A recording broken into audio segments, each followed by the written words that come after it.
MVP of this game, no other than Dindin Santiago. Alam mo, Dindin, you played exceptionally well today. Kano ba ka-special sa'yo tong championship na to?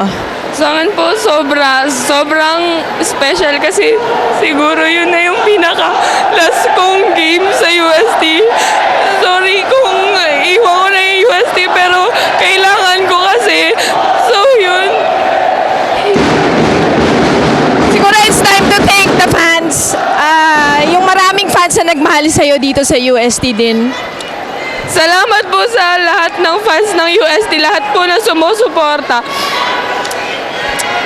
Ayun po. So again,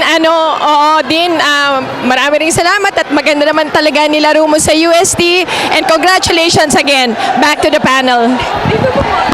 Ang hirap ng back to the panel nito, no? Babati pa. Babati pa. Balik natin doon direct. Iba na natin yung special gift ng Shakey's. At gusto pa ni Tintin bumate. Gusto pa niya. Hi kay Mark Benson Dizon, sa pamilya niya. Hi po sa pamilya ko.